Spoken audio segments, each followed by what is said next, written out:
we're gonna show the people that if you Oh, can. okay. Because I'd like to have it translated into Hebrew. Mm, let's, of course, I will do it for you.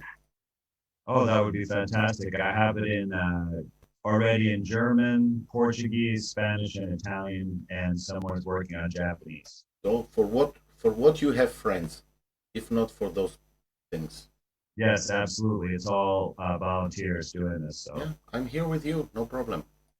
I'm gonna do it. So we have now this I open.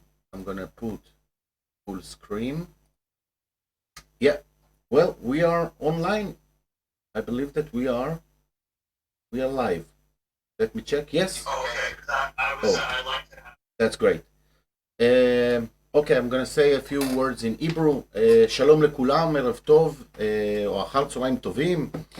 היום השביעי לשלישי 2021, השעה היא 17:07, יום ראשון, אז זה מה שלפחות רוצים שנדע. לי חשוב, ואני רוצה שתדעו, שאנחנו פה מאחלים לכולם שבוע טוב ושפיות. היום יש לנו, כפי שאתם יכולים לראות, את דוקטור אנדרו קאופמן. So, hello to you, Andrew. Hello, guys. Shalom. Oh, shalom. How are you, my dear friend? Long time no talk. Yes, it has been a while. It's good to be back in your presence. Well, yes, we I talked before. understand Oh, the. sorry. Oh, no, no problem. I was just going to say that I've definitely been following the plight of the Israeli people, and it's been seemingly very, very difficult. And so I'm glad to have this opportunity to speak to them. Hmm. Well, there are a lot of it in the audience that ask me to if I know the great doctor Andrew Kaufman. I said, okay, I will try to keep in touch with him. But yes, yes, I know this special person, of course. Now, Andrew, we talked before about a link in your website, something very special that people should know. So, if you can please, during this conversation, you can send me the link through the chat, and I will copy paste it to this show so people can, of course, see what you want them to see. Yeah, I just sent it to you right now. Sounds great. So, Andrew, I don't know if you know, but in Israel, we are now something like 2 months. They are doing vaccination all the time, like we are, let's say, 9 million people, and they are already vaccinated 6 million. Well, don't take it the connotation of it, of the 6 million, but Well, no, I think I saw a statistic that Israel has the highest rate of vaccination per population in the world right now. hmm, and let me tell you more. They are saying that if we are not vaccinated, we cannot and not allowed to enter to places, to go to restaurants, to have a free life, and all the like a punishment, those people that don't get the shot. And more, I think that is worse is that they are saying that even if you take the vaccination, you should go with mask, with distance. You understand? So for what the vaccination? I really don't understand. I mean, what can? Well, that's an excellent point. The most important point, and I want to get to that. But let me also help educate you a little bit about some of the law aspects of this. And I didn't study the specific laws or whatever has dictated these conditions in Israel, so I can't speak to that specifically. But what I can say is that the vaccine is an experimental treatment. There's no government agency in the world that has approved it as being, proven to be safe and effective. It's been authorized only for an emergency situation, and that means it's experimental. So, according to the UN treaty that's based on the Nuremberg Code, it can't be mandatory or forced because it's an experimental treatment. So I think probably if you look closely at whatever statutes or dictates have been passed in Israel around this, that really they are voluntary, and that if you understand your rights, that you would be able to get around it. And of course, this requires people to stick together, to stand up for each other. But this is really the truth of the situation. And, you know, it's very poignant that this is going on in Israel because the Nuremberg Code came out of World War II after the Nazi criminals were prosecuted. And as we know, the Jewish people and the formation of the nation of Israel and its current sovereign state, all right, the Jewish people were the most harmed during the Nazi regime, and the state of Israel was officially born out of it. And the fact that the Israeli people are now being subjected to experimental medical treatment, you know, by either coercion at least and possibly by force at worst, it's extremely worrisome. And it's really shocking that more of the Israeli people are not aware of the parallels of these situations. So um, those people that get the vaccines, I mean, they should feel like heroes that they give themselves to science, or it's stupidity. Well, you know, it only gives itself to science in name, because if you actually look at the science, you understand, first of all, that there's actually no evidence of a virus even existing that's causing disease. There's no clear evidence of a new illness that can be characterized in a way that distinguishes it from other illnesses. And so, what could possibly be the reason to have a vaccine? And then on top of that, what they say is a vaccine is actually a gene therapy technology, totally different from any other vaccine that's ever been made. It's been approved, or actually not approved. Let me clarify. See, it's so hard to get away from that word, but it's not been approved. It's been allowed to be used, given a special circumstance for it to be used because of a fabricated emergency. And that has happened in less than 1 year, whereas in the past, vaccines take 10 years of testing to show that they're safe and effective. So we have something here that's going to modify your genes and make your body produce foreign products. In other words, it turns your body into a factory for some kind of foreign chemical that it's manufacturing.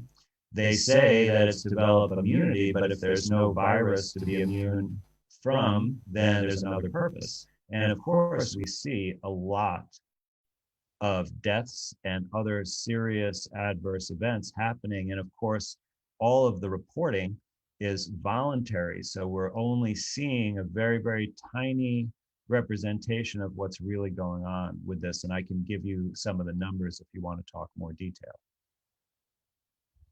Well, as you said, dear Andrew, like Carrie Mullis says, the one that invented the PCR, he said, my invention that I got a Nobel Prize of it, I mean, I didn't find even the HIV. I mean, the PCR is proving that we cannot say that there are viruses there out there, like juggling and waiting for someone to breathe him in.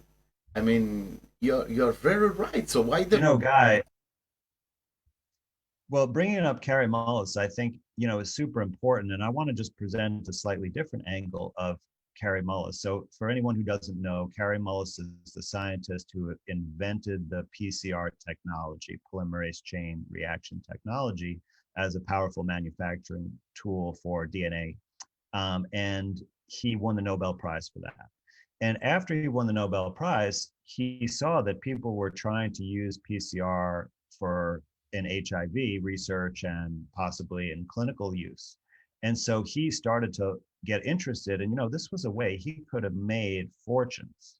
Like, imagine if he, you know, was the inventor of the test that is used for every HIV case around the world, for example, right? That we're talking about serious money. So he saw this opportunity and people were doing it. And so he started looking into the medical literature and saying, okay, let me first find the evidence of the HIV virus. And then I can, from there learn about it and develop, see if the PCR could be used for it in some way. And to his astonishment, he couldn't actually find evidence of a virus. And he went so far as to actually go and ask Luc Montagnier in person. And Luc Montagnier is one of the two winners of the Nobel Prize for the supposed discovery of HIV. And Luc Montagnier couldn't even give him a paper where it's proven to exist.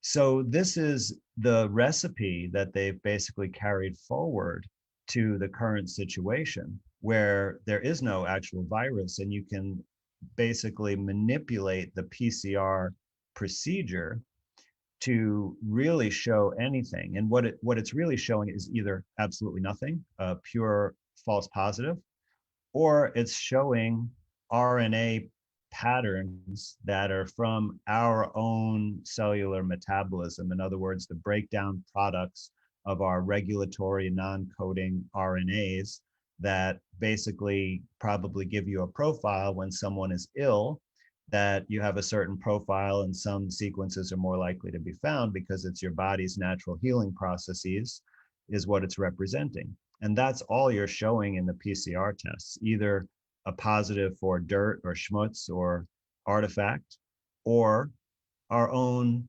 metabolic breakdown products. But nothing that is ever amplified in this process is related to any virus because there's never been a virus that's been shown in the laboratory at all. So they can't take elements from it and then to develop a test for it because there's nothing to begin with. Well, perfect. I mean, I the one of my big questions. Okay, of course I can answer myself that, but where are all the doctors? I mean, where are all the people that must be for the people? I mean, we are the clients, okay, so-called clients, not the government, not the deep state and that. So where are they? Why they are not shouting? Why have to do it? I mean, I'm an international producer in music. Why I have to leave my business off and do that? I mean, why not the doctors? I mean, Well, I think there are some pretty simple reasons. Like one is if the doctor starts talking about this, telling the truth the way that I'm trying to do, they're going to be out of a job, just like I'm out of a job as a regular doctor. And that's pretty scary for almost all doctors because, they create a situation, at least in the United States, where we have a huge amount of debt. Like in order to go to medical school in the United States, you have to take out huge loans. And I think the average is something like around $200,000 that doctors start out with that level of debt. And it gets them in this kind of financial situation that's very difficult. And if they pull out, they may just, have become completely bankrupt and their life falls apart. So they're scared of that, for one thing. But here's a really important thing: doctors don't know anything about how viruses are shown to exist or how they're proven to cause disease. They really, it's not part of their education. They're just told that this is the truth. They're saying they're taught viruses cause this disease and this disease. And in fact, they're really taught that if there's any mysterious disease that suddenly occurs, most likely it's a virus without any proof or anything. You should just basically suspect it. And that's what happened in Wuhan, is that just a few people got sick who went to this food market and they just assumed it was a virus and and then went on a hunt and created this, basically shadow of a virus without ever having the real thing, and then perpetuating everything forward. So doctors, just one, they have no knowledge of this. And even if we asked, like, people hear me talk, right, and I've read all these scientific papers and I try to break them down and explain them for people out there who may not have a scientific background even. But if I gave these papers to 100 doctors, they wouldn't even know how to read it. just like other people. I'd have to break it down and explain it to them as well.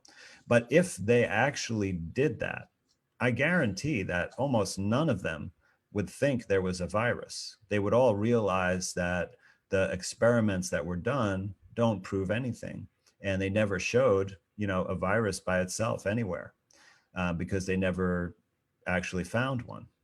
And so this is the problem. It's kind of ignorance. It's looking at the wrong people for understanding. But the truth is that doctors do realize that their hospitals are empty. And they realize that whatever is being reported on the mainstream media is not actually what's going on in real life. And they are keeping quiet because they're afraid to lose their jobs. And there's also a campaign to basically present medical personnel as heroes, right? The frontline, people on the battlefront saving lives, right? That kind of narrative. And so they're actually propped up now, as heroes and exalted. And so, to go against that, you have to sacrifice that status, be ridiculed potentially or criticized. Like if you search for my name, for example, in a search engine, most likely, like especially if it's Google, what you'll first find is articles criticizing me, calling me a quack or things like that, other names. And I knew that was going to happen if people took me seriously, but most people don't want that kind of experience, and it's not pleasant. But these are the reasons why you don't see doctors. And I'll tell you, it's really, really astonishing that if you look across the board at scientists and doctors, of all the related, health fields, like biologists, molecular biologists, um, even microbiologists who do not do virology work, almost none of them have actually looked at these papers and read the method section. I'm one of the very few people in the world who's read this. And that's the problem. It's just, ignorance or unwilling to look at the actual information. But, to me, it makes sense that if you want to understand something that's going on, you should go down to the first bit of it, like the root level, right? So when I started investigating the pandemic, the first thing I want to see is, okay, let's see what the evidence for this virus is in the first place and build upon that. And I didn't expect to find what I did, but I went there with some healthy skepticism, just reading the experiments and the method sections of papers. Well, it's beautiful what you're saying because it's true. Also, Karamulis say that if you want to end the AIDS, so stop doing examines of the cure of HIV and AIDS. I mean, don't teach that anymore. No laboratory to work on it. Say we don't test it anymore, and it's going to disappear. And but you know what is really really bothering me? It's that the government is now making like two groups: those who vaccinated and those who don't vaccinated. I mean, it maybe this is the goal that they are asking to get. Well, I've heard some people refer to this as biological apartheid. And, it also makes me think, well, are the people who are not vaccinated, are they going to be asked to wear yellow bands around their arm?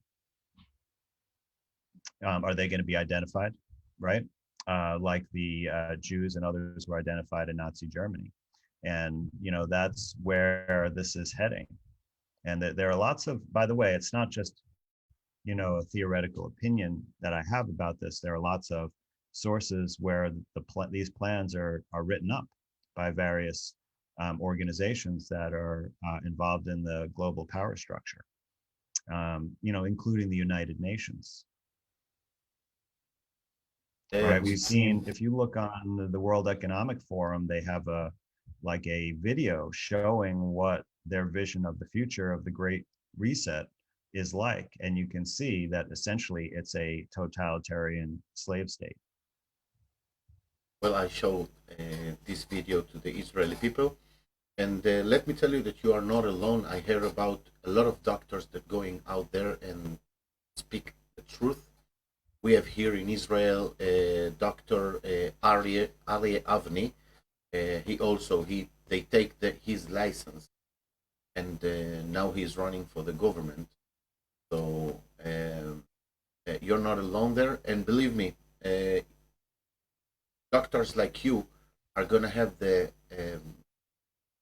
a lot of job and work, because people they are going to have the truth. Um, I don't know how to say it, but because not medication or those kind of things. I mean when they want to hear the truth, like a true doctor, so they are going to follow you and not the system people. They are working and have the license from the government. Um, where do you think that? Well, Uh, Guy, where do I think what? where do you think Where that? do I think healthcare will go? No, I know what you think about that, but I'm curious. What do you think that is going to happen in the end of this chaos? I mean, Yeah, well, I think there's pretty much the plan is well laid out that, they're going to try to move people into urban areas and separate them from nature and the ability to grow their own food. Like, for example, we've seen in many places, like in the United Kingdom, where they've started taking away chickens from people that they were growing in their backyard, for eggs and meat. And these cities are going to have full surveillance, kind of like they do in some Chinese cities now, where they have facial recognition cameras all throughout, and you're under surveillance. And perhaps there's a new digital currency. There's universal basic income. There's hardly any jobs. People are basically manipulated, and they only have access to resources if they live a certain way, like in a sustainable way. They have a smaller carbon footprint. They stay safe from infectious diseases. They get all their vaccines. I think the healthcare sector is going to essentially turn into a biosurveillance industry, where they're going to be performing all kinds of testing for various fake infectious agents, and then tracking and tracing people for contacts with other people with positive tests for this or that. And then you're going to have regular vaccinations, probably several times a year. It'll be tied to privileges, like maybe getting a driver's license or being able to vote or work, all kinds of things, like is already starting to happen in places, even though it's really illegal, but it'll become the new law. These are the things that I see happening, but I'm not going to be part of that system. And I also don't see like fighting a revolution and being victorious. I see, stepping outside that matrix world and starting to, in small communities that are networked and, live outside of the system, learn how to get back to the basics, to, grow your own and raise your own food, support yourself, do things for yourself, but pool resources in communities, figure out alternative economic systems, and, live uh, in freedom. well, this is what I say all the time, and there is no solution. I also believe in the alternative. I mean, we have to build the alternative and not fight against the system, because we don't have enough courage. Not the weak ones. Well, even if we had courage, how can you defeat tanks and aircraft? When you're just people, and then, I mean, the United States, at least we have access to firearms, right? We can have rifles and handguns and things like that, but we still, can't defeat tanks and helicopters and drones, uh, right? All of the tools of the government army. But I think I truly believe actually that we will be permitted to live outside of the system without interference if we do it in a respectful and responsible manner. In other words, like in terms of you know, violence or anything like that, I believe we should take a purely defensive stance that if we're attacked, if we're forced to do things, that we defend ourselves, but that we don't initiate any aggression, you know, that we basically follow God's law and that we have good intention to start our own communities and live peacefully and cooperatively like humans are actually meant to exist on the planet. You know, all of this antisocial behavior and you know, mistreating of humans and violence and all of this misery, I believe this is all artifacts of a toxic, you know, culture or a way of living that's so far removed from nature. And I don't just mean like from the forest, but from the natural way of living. And that if we return to the natural way of living, that we will resume our peaceful, cooperative, and you know, spirit of ingenuity and you know, cleverness and creation, which is really our true nature. Oh, beautiful, beautiful. I'm going also to this road, but what about flyings? I mean, flights. If are those communities will be allowed to fly? I mean, let's say that I want to visit your community in USA, or we go together to another community in Europe. You go from USA, I go from Israel, and uh, we are going to be allowed it. I mean, you believe that there are going to be open flights for us? Well, you know, obviously travel is a really tough thing right now because it's being restricted everywhere. Um, like I, you know, I'm traveling throughout the United States whenever there's an opportunity, but international travel, like anything that requires a plane, is really difficult because, you know, that you can't be free on a plane these days. What I think is most likely is that we'll have to develop our own travel infrastructure, and so that people will be part of this community who have access to resources like airplanes, you know, like private airplanes, probably most likely, but that we can essentially have our own, you know, system of air travel that developed just like, you know, the one inside the matrix at present. And who knows, you know, like there are people, right, like for example Dolores Cahill and the World Freedom Alliance, who are kind of headquartered in Europe. They are trying to put together an airline outside the system.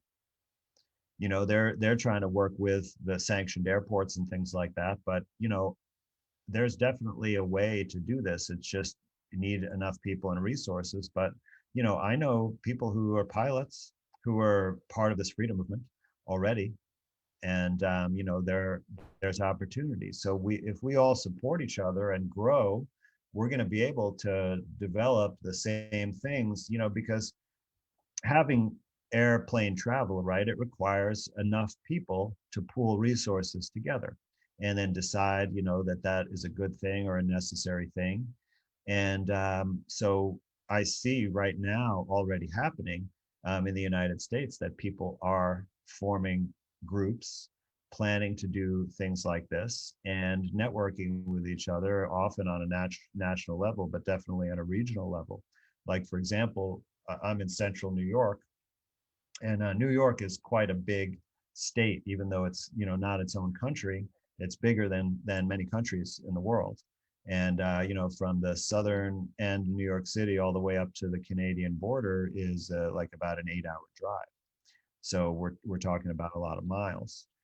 But what we have here is we have groups in all of these cities throughout central and eastern New York, and we're all aware of each other, and we communicate and get on each other's lists. And as things progress, and more people start homesteading and moving, you know, off the grid, and many people are already, then those networks will become, you know, stronger and more dependent and interdependent because they'll be less and less able to rely on the main system. No, there are also people that can come and say to you, for what you need this great change, for what you need that. I mean, just take the vaccine and everything will be okay. I mean, why you do such a big mess of it? I mean, it's just a shot. What, what's the problem? Why you need all these? Well, you know, you can certainly make that decision, but that's not a very informed decision. So, I would say, well, if there's if there's no virus, why do you need a shot at all? That is a much more salient question. But it's not just a shot. This is actually a gene therapy that will change your cells to produce foreign things. And also, by the way, the technology is patented. So if this technology is in you, you could be claimed as intellectual property. I bet so a lot of people didn't think of that, but this has actually been analyzed from a legal perspective and has a lot of validity. For example, they have GMO seeds that are sold by companies like Monsanto. And so let's say that they sell GMO corn to, Mr. Jones, and he plants it on his farm. But the neighbor is Mr. Smith, and he doesn't plant GMO corn. But what happens is that when the corn goes to seed in Mr. Jones's yard, it blows over to Mr. Smith's yard. And then some corn plants in Mr. Smith's crop end up being those GMO seeds. And then Monsanto goes and sues Mr. Smith for patent infringement because he's using patented technology, and then forces Mr. Smith to buy seeds from Monsanto or else basically be bankrupted in court, right? So imagine now we're talking about you're the recipient of this gene therapy vaccine. Now you're the GMO corn on Mr. Smith's yard, right? Or the muscle cells in your body that were injected and transformed are the corn. So, and they're in your body. So that means that the company has an intellectual property claim on part of your body.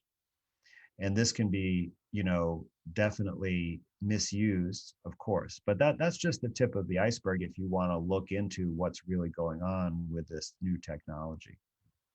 I'm with you 100%. You're really, really right. I mean, what you can offer to people or advice how to handle this situation, because even if they are awake, they're like in a big confused, like, okay, I'm awake, I know the truth, what can I do with that? What to find a community and to create a new community? uh, this is the answer? I mean, this is the only solution? I cannot stay in the city where I live and have everything the same. I want my life back. I mean,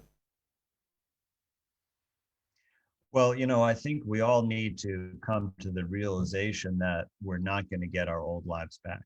And, this has really been told to us. It's beyond our control. When they went around last summer and, every talking head and every head of state around the world made an announcement that there will be a new normal.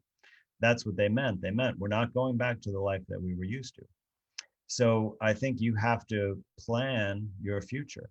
And so I would suggest a number of things. One is make sure that you don't turn on the television ever, and find sources of information that you convince yourself are trustworthy. In other words, don't follow what I say either.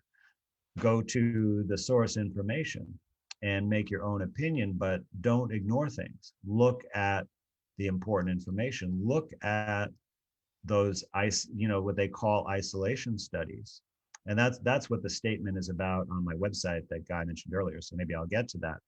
But go look at that and try to see if you can understand them, or look at people who have help you understand it, like some of my material. Then read it yourself and see if you agree or if you disagree, and then make your own opinion. That's super important. And you have to realize that no one can really force you to do anything.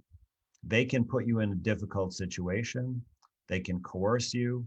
And, it may be actually that physical force is used at some point, right? But we haven't quite reached that level. But even then, right, it's your body and your life, and ultimately it's up to you what you do and what happens. And if people simply realize that and say, this is ridiculous, I'm not going to put up with it, and say no, and every single person who feels that way says no, that the situation will change very, very rapidly, because how can society sustain itself if, one out of every four people says no? But even if it's not to that level, maybe it's only one out of 50 people that says no. Well, those, one here, one there, can all band together and say, okay, we're all going to move into this neighborhood, or we're all going to go shopping together without our vaccine certificates. And we're going to demand service, and we're not going to, we're going to use our rights to advocate for ourselves, right? And that's the kind of action that will bring change for the individual and hopefully for the greater community. Yes, yes, thank you for putting this up. So what this is that there's a lot of confusion about this issue of virus and what isolation means, and there are many papers that isolated the virus. And so Dr. Tom Cowan and Sally Fallon, who wrote the book The Contagion Myth, and they're collaborators with me along this issue, we drafted this statement to really just kind of explain in terms that anyone can understand exactly why we have this opinion, what's been done with the science, and what should be done in order to prove a virus, and how that, because people send us papers all the time, right? But they'll say the same thing, and so we wanted to have something we'd say, hey, go read this, and if you read this, if you have a good sense of government, send it to us. So it's a little bit selfish, but what's happened is that we also said anyone who agrees with the statement, please sign it to show your solidarity, and we've had close to 6,000 people sign it so far. We're in the process of translating it into other languages so we can increase the access.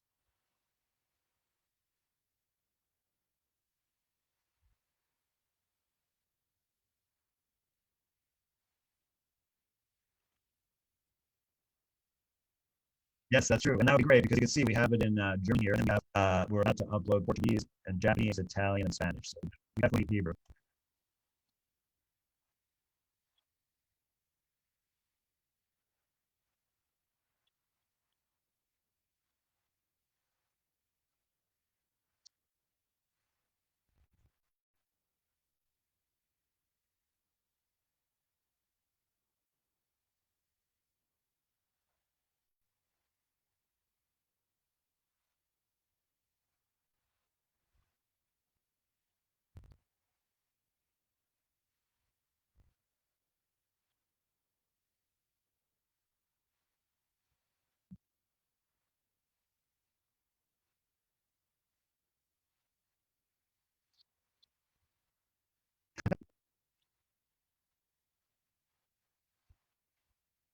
Why you have so many people who are involved in the power structure of what's going on with healthcare and pandemic, and you write all the history of vaccination, have had to organizations like the Freemasons. Look at Andy Fauci right now, who is the lead government talking head in the United States, who's been fear mongering and contradicting himself. He's a Jesuit, right, which is another group affiliated with the Catholic Church. And I would encourage people to look up the oath of the Jesuits that any Jesuit takes upon becoming a member of that society, because it's published online, and basically it's completely psychopathic. It says that in order to defend the Catholic Church, you would basically kill, maim, and torture, and you have to make that promise. So that's the kind of people that we're talking about here. But the story with smallpox is quite interesting because it actually works a totally different way than the other vaccines. And when they were basically invented the second, the new technology of vaccines, which has been in all the vaccines that we've been exposed to until COVID, are based on they work a totally different way, but they wanted to keep the name vaccine to honor Edward Jenner, even though they don't work on that. So the vaccine, what it is that word means cow, or from the cow, from the Latin root vaca. And it's because, right, the strategy was that cows got something similar to smallpox, but it was less severe, because smallpox was a disease that had a significant mortality back at that time. And so cowpox didn't really kill the cows, it was more of a nuisance. So Jenner thought that if he infected people with cowpox, that it would confer some kind of prevention of getting smallpox. So what he did actually was take a razor and make a cut in your skin, and then take the pus from a cow pox lesion and put it in your wound. Okay. And this did not really have good results. It was portrayed as being successful and even was mandatory in